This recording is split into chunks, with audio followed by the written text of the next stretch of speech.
Hold Hanumanthu ಮಾತಾಡ್ತೀನಿ. ಕಾಂಗ್ರೆಸ್ನಲ್ಲಿ B R Patil audio ಸಂಚಲನವನ್ನ ಸೃಷ್ಟಿ ಮಾಡ್ತಾ ಇದೆ. ಆಡಿಯೋ ಲೀಕ್ ಆಗಿದ್ದಕ್ಕೆ ಸರ್ಫರಾಜ್ ಖಾನ್ ಬೇಸರವನ್ನು ಹೊರಹಾಕಿದ್ದಾರೆ.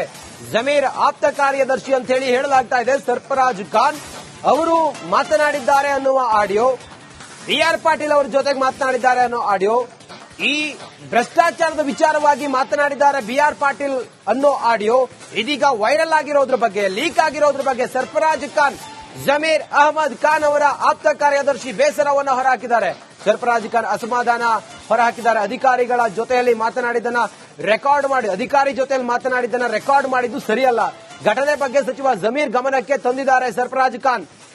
ಕಾಂಗ್ರೆಸ್ ಶಾಸಕರು ಅನ್ನೋ ಕಾರಣಕ್ಕೆ ಮಾತನಾಡಿದ್ದೇನೆ, ಅವರೇ ಆಡಿಯೋ ರೆಕಾರ್ಡ್ ಮಾಡಿ ಲೀಕ್ ಮಾಡಿದ್ದಾರೆ ಅಂತ ಹೇಳಿ ಅಲ್ಲ. ಜಮೀರ್ ಜೊತೆಯಲ್ಲಿ ಅವರ ಆಪ್ತ ಕಾರ್ಯದರ್ಶಿ ಸರ್ಫರಾಜ್ ಖಾನ್ ಕೆಂಡಾಮಂಡಲ ಹೊರಹಾಕಿದ್ದಾರೆ, ಕೆಂಡಾಮಂಡಲರಾಗಿದ್ದಾರೆ. ಸಂಪರ್ಕದಲ್ಲಿದ್ದಾರೆ ಹನುಮಂತು, ಈಗ ಸರ್ಫರಾಜ್ ಖಾನ್ ಅವರು ಮಾತನಾಡಿದ್ದಾರೆ ಅನ್ನೋದನ್ನ ಅವರು ಒಪ್ಕೊಂಡಂಗಿದೆ. ಇತ್ತ ಬಿಆರ್ ಪಾಟೀಲ್ ಅವರು ನೀವು ಹೇಳ್ದಂಗೆ ನಂದೇ ವಾಯ್ಸು ಅಥವಾ ನಾನೇ ಮಾತನಾಡಿದ್ದು ಅಂತ ಹೇಳಿದ್ದಾರೆ. ಹಾಗಾದ್ರೆ ಆ ಭ್ರಷ್ಟಾಚಾರದ ವಿಚಾರ ಏನದು, ಅದರ ಫ್ಯಾಕ್ಟ್ ಚೆಕಿಂಗ್ ಹೆಂಗಾಗ್ತಾ ಇದೆ? ಮುಖ್ಯಮಂತ್ರಿಗಳ ಗಮನಕ್ಕೇನಾದ್ರೂ ಈ ವಿಚಾರ ಬಂದಿದೆಯಾ ಇಲ್ಲಿವರೆಗೂ ಹನುಮಂತು?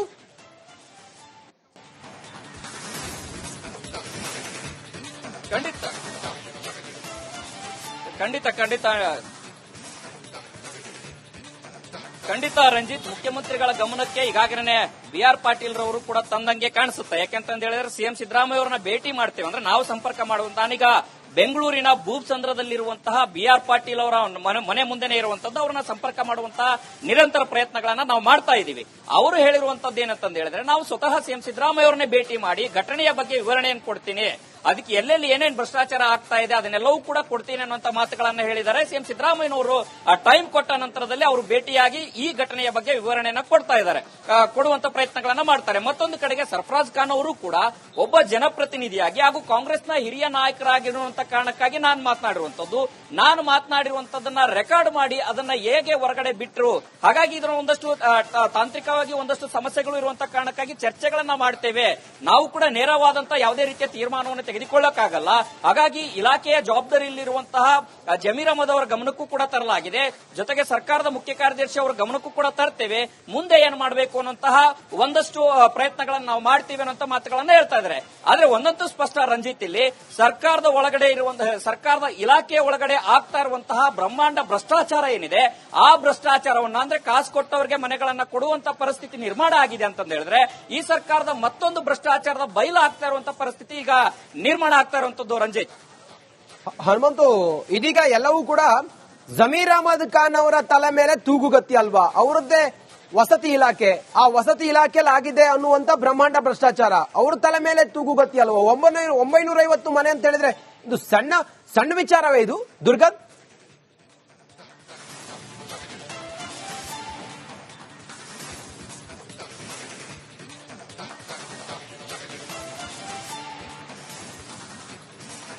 ಖಂಡಿತ ರಂಜಿತ್, ಯಾಕೆಂತಂದು ಹೇಳಿದ್ರೆ ಯಾವುದೇ ಇಲಾಖೆಯ ಮೇಲೆ ಆರೋಪ ಬಂದಂತ ಸಂದರ್ಭದಲ್ಲಿ ಮೊದಲು ಅದನ್ನ ಉತ್ತರದಾಯಿತ್ವವನ್ನು ವಹಿಸುವಂತವರೇ ಆ ಇಲಾಖೆಯ ಸಚಿವರಾಗಿರ್ತಾರೆ. ಅದೇ ರೀತಿಯಲ್ಲಿ ಈಗ ಈ ಒಂದು ಪ್ರಕರಣದ ಬಗ್ಗೆ, ಈ ಘಟನೆಯ ಬಗ್ಗೆ ಸಚಿವ ಜಮೀರ್ ವಸತಿ ಇಲಾಖೆಯ ಸಚಿವರಾದಂತಹ ಜಮೀರ್ ಅಹಮದ್ ಅವರೇ ಉತ್ತರವನ್ನ ಕೊಡಬೇಕು. ಸದ್ಯಕ್ಕೆ ಅವರನ್ನ ಸಂಪರ್ಕ ಮಾಡುವಂತ ಪ್ರಯತ್ನದಲ್ಲಿದ್ದಂತ ಸಂದರ್ಭದಲ್ಲಿ ಅವರು ಬಾಂಬೆ ಪ್ರವಾಸದಲ್ಲಿದ್ದಾರೆ ಅನ್ನೋ ಮಾಹಿತಿಗಳು ಲಭ್ಯ ಆಗ್ತಾ ಇರುವಂತದ್ದು. ಆದ್ರೆ ಈ ಒಂದು ಒಟ್ಟಾರೆ ಘಟನೆ ಏನಿದೆ ಇದೆಲ್ಲವೂ ಕೂಡ ಸಿಎಂ ಸಿದ್ದರಾಮಯ್ಯ ಅವರ ಅಂಗಳಕ್ಕೆ ತಲುಪುತ್ತೆ.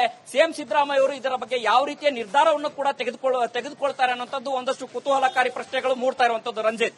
ಓಕೆ ದುರ್ಗಾ, ಥ್ಯಾಂಕ್ ಯು ತಮ್ಮೆಲ್ಲ ಮಾಹಿತಿಗಾಗಿ. ಹೋಲ್ಡ್ ಹನುಮಂತು ಮಾತಾಡ್ತೀನಿ. ಕಾಂಗ್ರೆಸ್ನಲ್ಲಿ ಬಿಆರ್ ಪಾಟೀಲ್ ಆಡಿಯೋ ಸಂಚಲನವನ್ನ ಸೃಷ್ಟಿ ಮಾಡ್ತಾ ಇದೆ. ಆಡಿಯೋ ಲೀಕ್ ಆಗಿದ್ದಕ್ಕೆ ಸರ್ಫರಾಜ್ ಖಾನ್ ಬೇಸರವನ್ನು ಹೊರಹಾಕಿದ್ದಾರೆ. ಜಮೀರ್ ಆಪ್ತ ಕಾರ್ಯದರ್ಶಿ ಅಂತ ಹೇಳಿ ಹೇಳಲಾಗ್ತಾ ಇದೆ. ಸರ್ಫರಾಜ್ ಖಾನ್ ಅವರು ಮಾತನಾಡಿದ್ದಾರೆ ಅನ್ನುವ ಆಡಿಯೋ, ಬಿಆರ್ ಪಾಟೀಲ್ ಅವರ ಜೊತೆಗೆ ಮಾತನಾಡಿದ್ದಾರೆ ಅನ್ನೋ ಆಡಿಯೋ, ಈ ಭ್ರಷ್ಟಾಚಾರದ ವಿಚಾರವಾಗಿ ಮಾತನಾಡಿದ್ದಾರೆ ಬಿಆರ್ ಪಾಟೀಲ್ ಅನ್ನೋ ಆಡಿಯೋ ಇದೀಗ ವೈರಲ್ ಆಗಿರೋದ್ರ ಬಗ್ಗೆ, ಲೀಕ್ ಆಗಿರೋದ್ರ ಬಗ್ಗೆ ಸರ್ಫರಾಜ್ ಖಾನ್ ಜಮೀರ್ ಅಹಮದ್ ಖಾನ್ ಅವರ ಆಪ್ತ ಕಾರ್ಯದರ್ಶಿ ಬೇಸರವನ್ನು ಹೊರಹಾಕಿದ್ದಾರೆ. ಸರ್ಫರಾಜ್ ಖಾನ್ ಅಸಮಾಧಾನ ಹೊರಹಾಕಿದ್ದಾರೆ. ಅಧಿಕಾರಿಗಳ ಜೊತೆಯಲ್ಲಿ ಮಾತನಾಡಿದ್ದನ್ನ ರೆಕಾರ್ಡ್ ಮಾಡಿ, ಅಧಿಕಾರಿ ಜೊತೆಯಲ್ಲಿ ಮಾತನಾಡಿದ್ದನ್ನ ರೆಕಾರ್ಡ್ ಮಾಡಿದ್ದು ಸರಿಯಲ್ಲ. ಘಟನೆ ಬಗ್ಗೆ ಸಚಿವ ಜಮೀರ್ ಗಮನಕ್ಕೆ ತಂದಿದ್ದಾರೆ ಸರ್ಫರಾಜ್ ಖಾನ್. ಕಾಂಗ್ರೆಸ್ ಶಾಸಕರು ಅನ್ನೋ ಕಾರಣಕ್ಕೆ ಮಾತನಾಡಿದ್ದೇನೆ, ಅವರೇ ಆಡಿಯೋ ರೆಕಾರ್ಡ್ ಮಾಡಿ ಲೀಕ್ ಮಾಡಿದ್ದಾರೆ ಅಂತ ಹೇಳಿ ಅಲ್ಲ.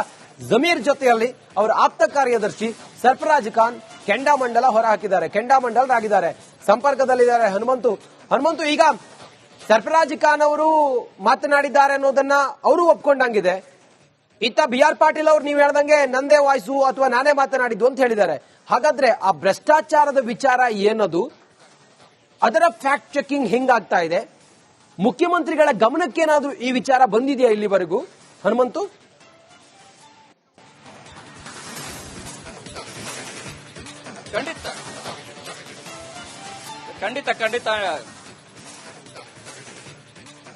ಖಂಡಿತ ರಂಜಿತ್, ಮುಖ್ಯಮಂತ್ರಿಗಳ ಗಮನಕ್ಕೆ ಈಗಾಗಲೇ BR ಪಾಟೀಲ್ ರವರು ಕೂಡ ತಂದಂಗೆ ಕಾಣಿಸುತ್ತೆ. ಯಾಕೆಂತಂದ ಹೇಳಿದ್ರೆ CM ಸಿದ್ದರಾಮಯ್ಯ ಅವರನ್ನ ಭೇಟಿ ಮಾಡ್ತೇವೆ ಅಂದ್ರೆ ನಾವು ಸಂಪರ್ಕ ಮಾಡುವಂತ ನಾನೀಗ ಬೆಂಗಳೂರಿನ ಭೂಸಂದ್ರದಲ್ಲಿರುವಂತಹ BR ಪಾಟೀಲ್ ಅವರ ಮನೆ ಮುಂದೆನೇ ಇರುವಂತದ್ದು, ಅವರನ್ನ ಸಂಪರ್ಕ ಮಾಡುವಂತಹ ನಿರಂತರ ಪ್ರಯತ್ನಗಳನ್ನ ನಾವು ಮಾಡ್ತಾ ಇದ್ದೀವಿ. ಅವರು ಹೇಳಿರುವಂತದ್ದು ಏನಂತಂದ ಹೇಳಿದ್ರೆ ನಾವು ಸ್ವತಃ CM ಸಿದ್ದರಾಮಯ್ಯ ಅವರನ್ನೇ ಭೇಟಿ ಮಾಡಿ ಘಟನೆಯ ಬಗ್ಗೆ ವಿವರಣೆಯನ್ನು ಕೊಡ್ತೀನಿ, ಅದಕ್ಕೆ ಎಲ್ಲೆಲ್ಲಿ ಏನೇನು ಭ್ರಷ್ಟಾಚಾರ ಆಗ್ತಾ ಇದೆ ಅದನ್ನೆಲ್ಲವೂ ಕೂಡ ಕೊಡ್ತೀನಿ ಅನ್ನುವಂತ ಮಾತುಗಳನ್ನ ಹೇಳಿದ್ದಾರೆ. CM ಸಿದ್ದರಾಮಯ್ಯನವರು ಟೈಮ್ ಕೊಟ್ಟ ನಂತರದಲ್ಲಿ ಅವರು ಭೇಟಿಯಾಗಿ ಈ ಘಟನೆಯ ಬಗ್ಗೆ ವಿವರಣೆಯನ್ನ ಕೊಡ್ತಾ ಇದ್ದಾರೆ, ಕೊಡುವಂತ ಪ್ರಯತ್ನಗಳನ್ನ ಮಾಡ್ತಾರೆ. ಮತ್ತೊಂದು ಕಡೆಗೆ ಸರ್ಫರಾಜ್ ಖಾನ್ ಅವರು ಕೂಡ ಒಬ್ಬ ಜನಪ್ರತಿನಿಧಿಯಾಗಿ ಹಾಗೂ ಕಾಂಗ್ರೆಸ್ನ ಹಿರಿಯ ನಾಯಕರಾಗಿರುವಂತ ಕಾರಣಕ್ಕಾಗಿ ನಾನು ಮಾತನಾಡಿರುವಂತದ್ದನ್ನ ರೆಕಾರ್ಡ್ ಮಾಡಿ ಅದನ್ನ ಹೇಗೆ ಹೊರಗಡೆ ಬಿಟ್ಟರು, ಹಾಗಾಗಿ ಇದರ ಒಂದಷ್ಟು ತಾಂತ್ರಿಕವಾಗಿ ಒಂದಷ್ಟು ಸಮಸ್ಯೆಗಳು ಇರುವಂತ ಕಾರಣಕ್ಕಾಗಿ ಚರ್ಚೆಗಳನ್ನ ಮಾಡ್ತೇವೆ, ನಾವು ಕೂಡ ನೇರವಾದಂತಹ ಯಾವುದೇ ರೀತಿಯ ತೀರ್ಮಾನವನ್ನು ತೆಗೆದುಕೊಳ್ಳಕ್ಕಾಗಲ್ಲ, ಹಾಗಾಗಿ ಇಲಾಖೆಯ ಜವಾಬ್ದಾರಿಯಲ್ಲಿರುವಂತಹ ಜಮೀರ್ ಅಹಮದ್ ಅವರ ಗಮನಕ್ಕೂ ಕೂಡ ತರಲಾಗಿದೆ, ಜೊತೆಗೆ ಸರ್ಕಾರದ ಮುಖ್ಯ ಕಾರ್ಯದರ್ಶಿ ಅವರ ಗಮನಕ್ಕೂ ಕೂಡ ತರ್ತೇವೆ, ಮುಂದೆ ಏನ್ ಮಾಡಬೇಕು ಅನ್ನೋಂತಹ ಒಂದಷ್ಟು ಪ್ರಯತ್ನಗಳನ್ನು ನಾವು ಮಾಡ್ತೀವಿ ಅನ್ನೋ ಮಾತುಗಳನ್ನ ಹೇಳ್ತಾ ಇದ್ದಾರೆ. ಆದ್ರೆ ಒಂದಂತೂ ಸ್ಪಷ್ಟ ರಂಜಿತ್, ಇಲ್ಲಿ ಸರ್ಕಾರದ ಒಳಗಡೆ ಇರುವಂತಹ ಸರ್ಕಾರದ ಇಲಾಖೆಯ ಒಳಗಡೆ ಆಗ್ತಾ ಇರುವಂತಹ ಬ್ರಹ್ಮಾಂಡ ಭ್ರಷ್ಟಾಚಾರ ಏನಿದೆ, ಆ ಭ್ರಷ್ಟಾಚಾರವನ್ನ ಅಂದ್ರೆ ಕಾಸು ಕೊಟ್ಟವರಿಗೆ ಮನೆಗಳನ್ನ ಕೊಡುವಂತ ಪರಿಸ್ಥಿತಿ ನಿರ್ಮಾಣ ಆಗಿದೆ ಅಂತಂದ ಹೇಳಿದ್ರೆ ಈ ಸರ್ಕಾರದ ಮತ್ತೊಂದು ಭ್ರಷ್ಟಾಚಾರದ ಬಯಲು ಆಗ್ತಾ ಇರುವಂತಹ ಪರಿಸ್ಥಿತಿ ಈಗ ನಿರ್ಮಾಣ ಆಗ್ತಾ ಇರುವಂತದ್ದು ರಂಜಿತ್. ಹನುಮಂತು, ಇದೀಗ ಎಲ್ಲವೂ ಕೂಡ ಜಮೀರ್ ಅಹಮದ್ ಖಾನ್ ಅವರ ತಲೆ ಮೇಲೆ ತೂಗುಗತ್ತಿ ಅಲ್ವಾ? ಅವರದ್ದೇ ವಸತಿ ಇಲಾಖೆ, ಆ ವಸತಿ ಇಲಾಖೆಯಲ್ಲಿ ಆಗಿದೆ ಅನ್ನುವಂತ ಬ್ರಹ್ಮಾಂಡ ಭ್ರಷ್ಟಾಚಾರ ಅವ್ರ ತಲೆ ಮೇಲೆ ತೂಗುಗತ್ತಿ ಅಲ್ವಾ? 950 ಮನೆ ಅಂತ ಹೇಳಿದ್ರೆ ಇದು ಸಣ್ಣ ವಿಚಾರವೇ ಇದು ದುರ್ಗದ್?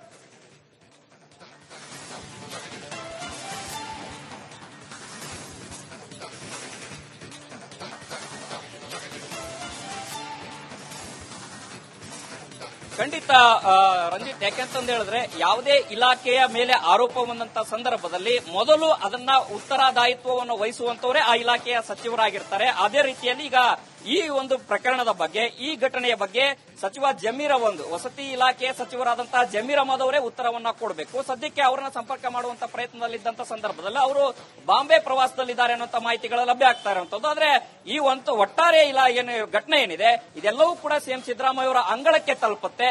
CM ಸಿದ್ದರಾಮಯ್ಯ ಅವರು ಇದರ ಬಗ್ಗೆ ಯಾವ ರೀತಿಯ ನಿರ್ಧಾರವನ್ನು ಕೂಡ ತೆಗೆದುಕೊಳ್ತಾರೆ ಅನ್ನುವಂಥದ್ದು ಒಂದಷ್ಟು ಕುತೂಹಲಕಾರಿ ಪ್ರಶ್ನೆಗಳು ಮೂಡ್ತಾ ಇರುವಂತದ್ದು Ranjith. Okay Durga, thank you ತಮ್ಮೆಲ್ಲ ಮಾಹಿತಿಗಾಗಿ.